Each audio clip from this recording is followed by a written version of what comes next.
सत श्री अकाल। जिस धरती ते खड़े हैं, जिस सरजमीन ते खड़े हैं, उथों एक अजीब जिहड़ी प्रेरणा मिलती है, इहदे च एक वाइब्रेशन आ, वो आपदे आप ही महसूस हुंदी है गल। सो गुरु साहब की बख्शी हुई फतेह की सांझ पाइए, आगाज करिए। वाहिगुरू जी का खालसा, वाहिगुरू जी की फतेह। इस धरती ने प्रेरणा दिती ते बाबा बंदा सिंह बहादुर ने खालसा राज की स्थापना की। आगाज भी इत्थों ही होया। साडी पातशाही दावा इत्थों रखिया गया। इत्थों उस पातशाही दावे ने एक जिहड़ी उहदी नींह या फाउंडेशन इत्थों बनी। उदों बाद 18वीं सदी च बाबा बंदा सिंह बहादुर की रियासत तो बाद 18वीं सदी च जाने आपां, जदों फिर असी संघर्ष कर रहे सी, पछाण दा, होंद दा सिरां दे मुੱਲ पई जांदे सी, नेजियां ते टंगे गए सिर, मीर मन्नू तो लैके मसे रंगड़ तो लैके होर बथेरा जुल्म किया गया। अफगानियां ने, दुरानियां ने, मुगलों ने, पर कौम नहीं डोली। उस वेले कौम दे महान जरनैल जिहड़ी गुलाम मानसिकता, देखो जिहड़ियां रियासतां हुंदियां हमेशा ही रियासतां दी एक थोड़े उत्ते दबाव, जिहड़ा मानसिक दबाव हमेशा बनिया रहिंदा भी इहो जी कोई गल ना हो जे भी सानू फड़ लैण, सानू जेलां च सिट देण। उस वेले तां फिर मारन लगे भी मिंट लाउंदे हुंदे सी, अज किसे होर ढंग नाल मारदे आ। ये दबाव हमेशा एक मानसिक दबाव बनिया रहिंदा और कौम आपदी होंद दा, आपदी पछाण दा संघर्ष लड़ रही होवे ते मानसिक दबाव नाल नाल चल रहा। इहनूं समझण दी कोशिश करिए तां साडे 18वीं सदी दे जरनैलां ने अज जिहड़े आपां घर छत्ती बैठे आ, उदों भी उन्हां दे घर हुंदे सी, जमीन जायदादां सब सी। 18वीं सदी दे जरनैलां ने ये गल सोची भी इस गुलाम माहौल च रह के असी सही कोई कौम नूं सेध नहीं दे पा रहे।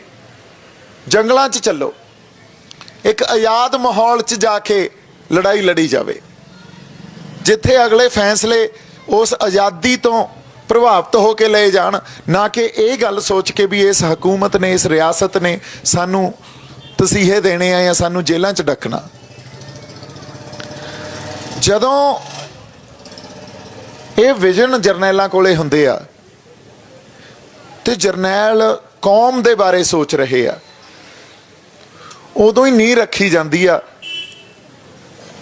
उस 18वीं सदी के संघर्ष ने नींह रखी भी महाराजा रणजीत सिंह का खालसा राज होंद च आया।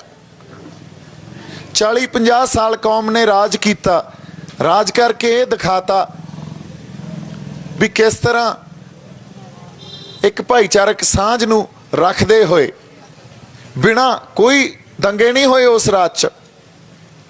इस राज के 75 सालों के इतिहास च देख लो किन्ने दंगे होए होने आ। ते उस समय जदों अज दी तरह की कोई एजुकेशन नहीं सी, अज दे तरह के एजुकेशनल इंस्टीट्यूट्स नहीं सी, कोई आधुनिकता नहीं सी। उस समय 40 तो 50 सालों के राज च कोई दंगा नहीं, कोई फांसी नहीं, किसे धी भैन की विपत्ति नहीं हुंदी सी, महफूज रखे जाते सी। पर अज जिहड़े आपां समाज च खड़े आ, जदों साडे कोलों साडा राज गया, उस तो बाद एक लंबी 150 साल की गुलामी साडे गलां च पई, जिन्हों करदे प्रतख रूप च असीं समझिया ही नहीं। उहदी पहली समझ उदों आई जदों संत जरनैल सिंह भिंडरां वालियां ने ये गल कौम नूं समझाई भी असीं गुलाम आ, जे ਸੰਤਾਂ ਦੀ ਸ਼ਹਾਦਤ ਮਹਿਤਾ ਚੌਂਕ ਹੋਈ ਹੁੰਦੀ ਤਾਂ ਵੀ ਸਾਡੇ ਉਹ ਸਤਿਕਾਰਯੋਗ ਤੇ ਮਹਾਨ ਸ਼ਹੀਦ ਹੋਣੇ ਸੀ। ਪਰ ਜੇ ਉਹੀ ਸ਼ਹਾਦਤ ਅਕਾਲ ਤਖਤ ਸਾਹਿਬ ਤੇ ਹੋਈ ਤੇ ਹਕੂਮਤ ਨੇ ਟੈਂਕ ਚੜਾਏ ਸਾਡੇ ਸਭ ਤੋਂ ਮੁਕੱਦਸ ਸਥਾਨ ਤੇ, ਇਹ ਗੱਲ ਪ੍ਰਤੱਖ ਰੂਪ 'ਚ ਸਾਡੇ ਸਮਝ ਆ ਗਈ ਵੀ ਜੇ ਇੱਥੋਂ ਤੱਕ ਜਾ ਸਕਦੇ ਆ ਫਿਰ ਇਹ ਕਿਸੇ ਵੀ ਹੱਦ ਤੱਕ ਜਾ ਸਕਦੇ ਆ।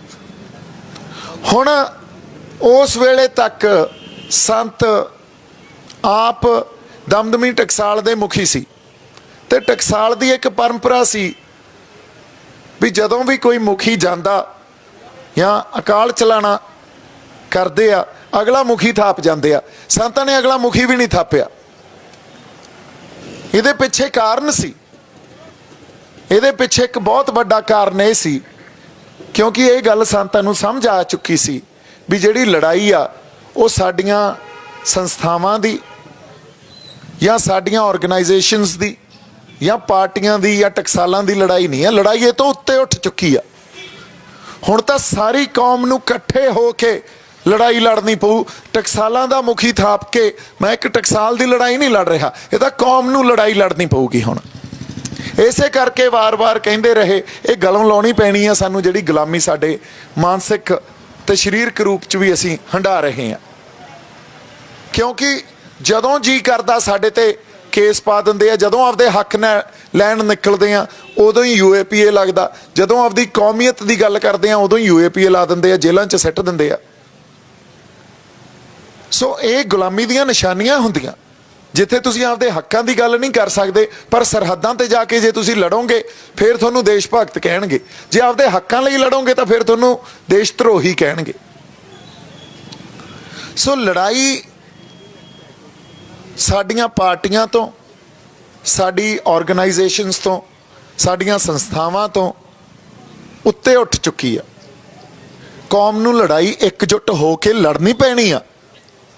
ਪਰ ਕਿੰਨੇ ਤਰ੍ਹਾਂ ਦੇ ਵਖਰੇਵੇਂ, ਕਿੰਨੀਆਂ ਪਾਰਟੀਆਂ, ਕਿੰਨੀਆਂ ਆਰਗੇਨਾਈਜੇਸ਼ਨਸ ਆਪਸ 'ਚ ਅਸੀਂ ਕਿੰਨੀਆਂ ਵੰਡਾਂ 'ਚ ਵੰਡੇ ਗਏ ਆ।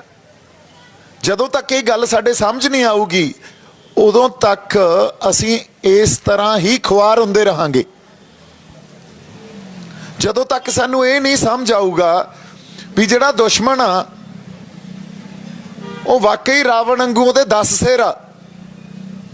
ਕਦੇ ਉਹ ਕਾਂਗਰਸ ਦੇ ਰੂਪ 'ਚ ਆਉਂਦਾ, ਕਦੇ BJP ਦੇ ਰੂਪ 'ਚ ਆਉਂਦਾ, ਕਦੇ ਆਮ ਆਦਮੀ ਪਾਰਟੀ ਦੇ ਰੂਪ 'ਚ ਆਉਂਦਾ, ਕਦੇ ਸਾਡੇ 'ਚੋਂ ਹੀ ਸਾਡੇ ਬੰਦੇ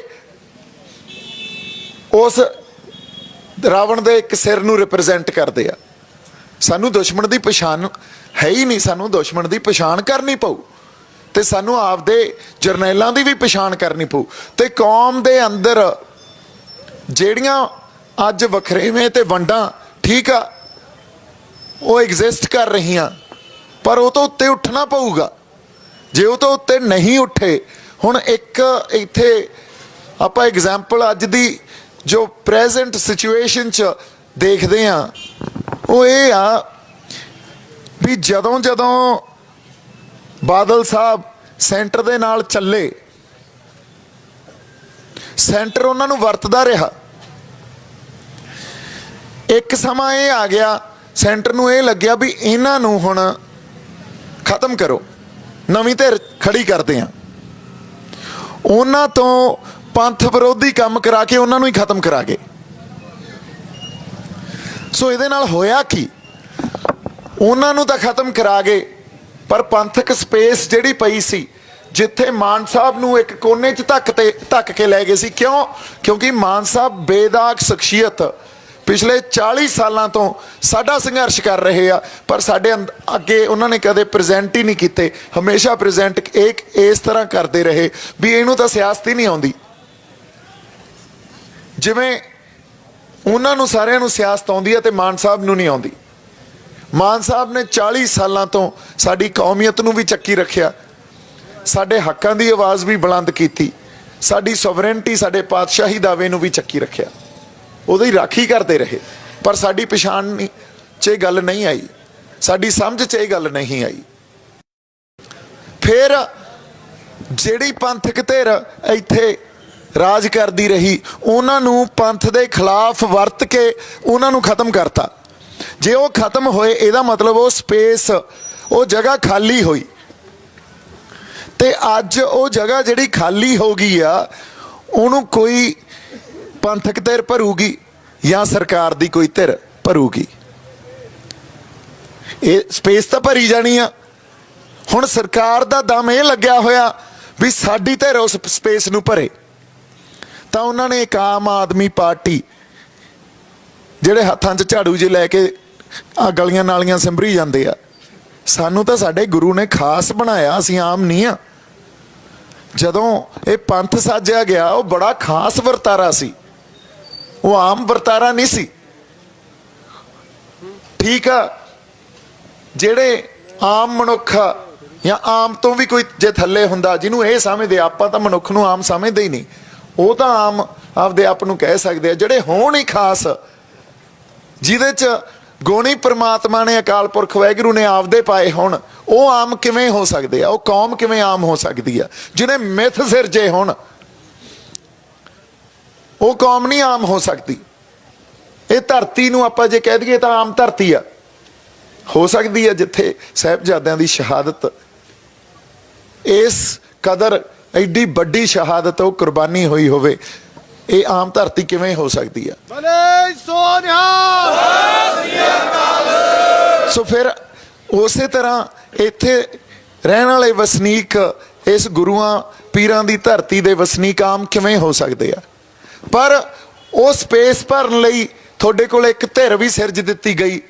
ਉਹਨੂੰ ਇਹ ਵੀ ਕਹਿ ਕੇ ਤੋਰਤਾ ਵੀ ਐਂ ਕਰੋ, ਇੱਕ ਮੌਕਾ ਇਹਨਾਂ ਨੂੰ ਦੇ ਦਿਓ, ਕਿਉਂਕਿ ਉਹ ਸਪੇਸ ਭਰਨੀ ਆ। ਔਰ ਸਪੇਸ ਸਰਕਾਰ ਦਾ, ਸਟੇਟ ਦਾ ਸਾਰਾ ਜ਼ੋਰ ਇਹ ਲੱਗ ਜੂ ਵੀ ਇਹ ਸਪੇਸ ਹੁਣ ਕੋਈ ਨਵੀਂ ਧਿਰ ਆ ਕੇ ਭਰੇ। ਤੇ ਸਾਡਾ ਵੀ ਜ਼ੋਰ ਲੱਗਣਾ ਚਾਹੀਦਾ ਵੀ ਅਸੀਂ ਉਹ ਸਪੇਸ ਨੂੰ ਭਰੀਏ, ਕਿਉਂਕਿ ਦਾਵਾ ਸਾਡਾ, ਸੰਘਰਸ਼ ਅਸੀਂ ਕੀਤਾ। ਜਿਹਨੇ ਸੰਘਰਸ਼ ਕੀਤਾ ਇਸ ਧਰਤੀ ਲਈ, ਜਿਹਨੇ ਜੇਲਾਂ ਕੱਟੀਆਂ, ਤਸੀਹੇ ਝੱਲੇ ਆ, ਉਹਦਾ ਦਾਵਾ ਬਣਦਾ ਕਿ ਜਿਹੜਾ ਬਾਹਰੋਂ ਆ ਕੇ ਸਾਡੇ ਤੇ ਇੱਥੇ ਥੋਪ ਦਿੱਤਾ ਜਾਂਦਾ ਦਾਵਾ ਉਹਦਾ ਬਣਦਾ। ਇਹ ਸਵਾਲ ਤਾਂ ਪੁੱਛੋ ਆਪਦੇ ਆਪ ਨੂੰ। ਸੋ ਦਾਵਾ ਤਾਂ ਅਸੀਂ ਪੇਸ਼ ਕਰ ਰਹੇ ਹਾਂ, ਸਪੇਸ ਭਰੀ ਜਾਣੀ ਆ। ਤੇ ਜੇ ਕੋਈ ਬਗਾਨਾ ਸਪੇਸ ਭਰ ਗਿਆ, ਸਾਡੇ ਛਿੱਤਰ ਫੇਰ ਪੈਣਗੇ, ਸਾਡਾ ਵਟਿਆ ਫੇਰ ਕੁਛ ਨਹੀਂ ਜਾਣਾ, ਬੇਰਾਂ ਵੱਟੇ ਨਹੀਂ ਪੁੱਛਣਾ ਕਿਸੇ ਨੇ। ਸੋ ਇਸ ਕਰਕੇ ਉਸ ਸਪੇਸ ਨੂੰ ਆਪਾਂ ਭਰੀਏ। ਸਰਦਾਰ ਇਮਾਨ ਸਿੰਘ ਮਾਨ ਜਿੰਦਾਬਾਦ। ਇਹੀ ਜਿਹੜੀਆਂ ਬੇਨਤੀਆਂ ਸੰਗਤ ਨੂੰ ਕਰਨੀਆਂ ਸੀ ਵੀ ਗੱਲਾਂ ਨੂੰ ਸਮਝੀਏ ਤਾਂ ਸਹੀ। ਤੇ ਜੇ ਸਾਡੀ ਆਵਾਜ਼ ਅਸੈਂਬਲੀਆਂ 'ਚ, ਪਾਰਲੀਮੈਂਟਾਂ 'ਚ ਗੂੰਜਣੋਂ ਬੰਦ ਹੋ ਗਈ ਨਾ, ਫਿਰ ਕੱਲ ਨੂੰ ਇਹ ਨਹੀਂ ਅਸੀਂ ਕਹਿ ਸਕਦੇ ਵੀ ਅਸੀਂ ਆਪਦੀ ਹੋਂਦ ਦੀ ਲੜਾਈ ਲੜ ਰਹੇ ਹਾਂ। ਮੌਕੇ ਤਾਂ ਆਏ ਆ, ਅਸੀਂ ਨਹੀਂ ਖੜੇ, ਅਸੀਂ ਨਹੀਂ ਪਛਾਣੇ ਸਾਡੇ ਜਰਨੈਲ ਕੌਣ ਆ, ਸਾਡੇ ਆਗੂ ਕੌਣ ਆ।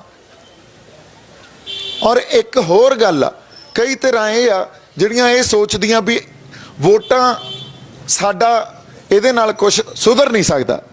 ਪਰ ਅੱਜ ਲੋੜ ਇਹ ਆ ਵੀ ਪੰਥਕ ਧਿਰਾਂ ਜਿਹੜੀ ਵੋਟ ਪੋਲਿਟਿਕਸ 'ਚ ਸਾਡੀ ਨੁਮਾਇੰਦਗੀ ਕਰ ਰਹੀ ਆ, ਉਹਨੂੰ ਇਕੱਠੇ ਹੋ ਕੇ ਸਾਥ ਦੇਣ। ਤੇ ਵੋਟ ਪੋਲਿਟਿਕਸ ਵਾਲੀ ਧਿਰ ਜਿਹੜੀ ਸੰਘਰਸ਼ ਕਰ ਰਹੇ ਆ ਸਮਾਜਿਕ ਲੈਵਲ ਤੇ, ਉਹ ਉਹਨਾਂ ਦਾ ਸਾਥ ਦੇਣ। ਆਪਸ 'ਚ ਕੋਆਰਡੀਨੇਸ਼ਨ ਤਾਂ ਬਣਾ ਕੇ ਚੱਲੀਏ। ਜੇ ਹੁਣ ਵੀ ਵਖਰੇਵੇਂ ਤੇ ਅੱਡ ਤੁਰੇ ਫਿਰਦੇ ਰਹੇ, ਫਿਰ ਜਿਹੜੀਆਂ ਸ਼ਹਾਦਤਾਂ ਹੋਈਆਂ ਪਿੱਛੇ, ਉਹ ਸਾਰੀਆਂ ਖੂਹ ਖਾਤੇ 'ਚ ਪਾ ਦਾਂਗੇ ਅਸੀਂ। ਫਿਰ ਸਾਡੀ ਜ਼ਮੀਰ ਤੇ ਅਸੀਂ ਬੇਗੈਰਤ ਹੋ ਜਾਾਂਗੇ, ਗੁਰੂ ਵਾਲੇ ਪਾਸੇ ਮੂੰਹ ਨਹੀਂ ਰਹਿਣਾ। ਇੱਕ ਵਾਰੀ ਜੇ ਮੂੰਹ ਗੁਰੂ ਵਾਲੇ ਪਾਸੇ ਕਰਕੇ ਤੁਰਾਂਗੇ ਤਾਂ ਫਿਰ ਸਾਡੇ ਗੱਲ ਵੀ ਸਮਝ 'ਚ ਆ ਜੂ ਵੀ ਅਸੀਂ ਲੜਾਈ ਕੀ ਲੜ ਰਹੇ ਹਾਂ। ਸੋ ਲੜਾਈ ਫਸਲਾਂ ਦੀ ਨਹੀਂ ਸੀ, ਨਸਲਾਂ ਦੀ ਲੜਾਈ ਆ ਇੱਥੇ। ਜੇ ਗੁਰੂ ਨੇ ਵੀ ਇਹ ਗੱਲ ਸੋਚੀ ਹੁੰਦੀ ਵੀ ਲੜਾਈ ਫਸਲਾਂ ਦੀ ਆ, ਉਸ ਵੇਲੇ ਉਹਦੀ ਬਾਦਸ਼ਾਹਤ ਦੀ ਆ, ਜੇ ਪਰਿਵਾਰ ਨਾ ਵਾਰਿਆ ਹੁੰਦਾ ਤਾਂ ਕੌਮ ਨਹੀਂ ਬਚਦੀ ਸੀ। ਫਿਰ ਪਰਿਵਾਰ ਵਾਰ ਕੇ ਹੀ ਕੌਮ ਬਚੀ ਆ। ਤੇ ਜੇ ਅੱਜ ਕੌਮ ਖੜੀ ਆ, ਸਾਡਾ ਵੀ ਤਾਂ ਕੋਈ ਫਰਜ਼ ਆ ਨਾ। ਸੋ ਇਸ ਕਰਕੇ ਨਾ ਤਾਂ ਅਸੀਂ ਬੇਗੈਰਤ ਹਾਂ, ਨਾ ਅਸੀਂ ਉਹਨਾਂ ਚੋਂ ਆ ਜਿਨ੍ਹਾਂ ਦੀਆਂ ਜ਼ਮੀਰਾਂ ਨਹੀਂ ਜਾਗਦੀਆਂ। ਸੋ ਆਪਦੇ ਅੰਦਰ ਹਲੂਣਾ ਦਿਓ ਇਹ ਪਛਾਣੀਏ ਵੀ ਸਾਡਾ ਕੌਣ ਆ ਤੇ ਸਾਡਾ ਦੁਸ਼ਮਣ ਕੌਣ ਆ। ਹੁਣ ਤਾਂ ਪਛਾਣ ਹੋਣੀ ਚਾਹੀਦੀ ਆ। ਕਿਸਾਨੀ ਸੰਘਰਸ਼ ਤੋਂ ਬਾਅਦ ਤਾਂ ਇਹ ਪਛਾਣ ਸਾਨੂੰ ਹੋਣੀ ਚਾਹੀਦੀ ਹੈ। ਜੇ ਹਜੇ ਵੀ ਪਛਾਣ ਨਹੀਂ ਹੋਈ ਤਾਂ ਫੇਰ ਖਤਾ ਖਾਂਦੇ ਰਹਾਂਗੇ। ਇਸ ਕਰਕੇ ਇੱਕੋ ਹੀ ਇੱਕ ਆਗੂ ਜੋ ਬੇਦਾਗ ਸਾਡੇ ਲਈ ਲੜਦਾ ਰਿਹਾ, ਸਾਡੀ ਕੌਮੀਅਤ ਲਈ ਲੜਦਾ ਰਿਹਾ, ਸਾਡੇ ਲਈ ਸੰਘਰਸ਼ ਕਰਦਾ ਰਿਹਾ, ਸਰਦਾਰ ਸਿਮਰਨਜੀਤ ਸਿੰਘ ਮਾਨ। ਇਹ ਤੋਂ ਇਲਾਵਾ ਮੈਨੂੰ ਤਾਂ ਨਹੀਂ ਕੋਈ ਦਿੰਦਾ। ਇੱਕ ਬੰਦੇ ਦੇ ਨਾਲ ਤੁਰ ਕੇ ਇਹ ਤਾਂ ਕਹਿ ਸਕਦੇ ਹਾਂ ਸਾਡਾ ਆਗੂ ਬੇਦਾਗ ਆ। ਇਹ ਸਾਡੀ ਆਵਾਜ਼ ਬਣ ਕੇ ਅਸੈਂਬਲੀ 'ਚ, ਪਾਰਲੀਮੈਂਟ 'ਚ ਉੱਥੇ ਗੂੰਜੂਗਾ। ਕੋਈ ਨਹੀਂ, ਹੌਲੀ ਹੌਲੀ ਉਹ ਕਿਲੇ ਵੀ ਅਸੀਂ ਫਤਿਹ ਕਰ ਲਾਂਗੇ। ਸੋ ਇਸ ਲਈ ਬੇਨਤੀ ਹੈ ਸੰਗਤ ਨੂੰ, ਪਰਿਵਾਰਕ ਤੌਰ ਤੇ ਸਾਥ ਦਿਓ। ਸਾਨੂੰ ਇਹ ਨਾ ਕਹਿਣਾ ਪਵੇ ਸਰਦਾਰ ਇਮਾਨ ਸਿੰਘ ਮਾਨ ਨੂੰ ਜਾਂ ਸਰਦਾਰ ਸਿਮਰਨਜੀਤ ਸਿੰਘ ਮਾਨ ਨੂੰ ਵੀ ਅਸੀਂ ਵੋਟਾਂ ਮੰਗਣ ਆਏ ਆ। ਇਹ ਤਾਂ ਸਾਡਾ ਫਰਜ਼ ਹੈ। ਇਹਨਾਂ ਨੂੰ ਕਹੀਏ ਸਰਦਾਰ ਜੀ ਤੁਸੀਂ ਬੇਫਿਕਰ ਰਹੋ, ਸਾਡਾ ਹੀ ਕੌਮੀਅਤ ਦੀ ਸਾਂਝ ਆ, ਸਾਡੀ ਕੌਮੀ ਸਾਂਝ ਆ, ਸਾਡਾ ਪਰਿਵਾਰਕ ਫਰਜ਼ ਆ ਵੀ ਅਸੀਂ ਤੁਹਾਡੇ ਨਾਲ ਹੀ ਆ। ਇੱਕ ਵਾਰੀ ਆਪਦੀ ਧਿਰ ਪੈਦਾ ਕਰੀਏ, ਪੰਜਾਬ ਦੀ ਸਿਆਸਤ ਸਿਰਜੀਏ ਤੇ ਉਹ ਸਪੇਸ ਜਿਹੜੀ ਖਾਲੀ ਹੋਈ ਆ, ਉਹ ਵੈਕਿਊਮ ਜਿਹੜਾ ਕ੍ਰੀਏਟ ਹੋਇਆ ਉਹਨੂੰ ਭਰੀਏ। ਨਹੀਂ ਤਾਂ ਉਹ ਬਗਾਨੇ ਭਰ ਜਾਣਗੇ, ਸਾਡੇ ਹੱਥ ਪੱਲੇ ਫੇਰ ਕੁਛ ਨਹੀਂ ਪੈਣਾ। ਇੰਨੀਆਂ ਕੁ ਗੱਲਾਂ ਆਪਾਂ ਕਰਨੀਆਂ ਸੀ। ਮੇਰੇ ਵੱਲੋਂ ਬਹੁਤ ਸਾਰਾ ਪਿਆਰ ਤੇ ਸਤਿਕਾਰ। ਜਿਉਂਦੇ ਵਾਸਤੇ ਰਹੋ। ਵਾਹਿਗੁਰੂ ਜੀ ਕਾ ਖਾਲਸਾ, ਵਾਹਿਗੁਰੂ ਜੀ ਕੀ ਫਤਿਹ।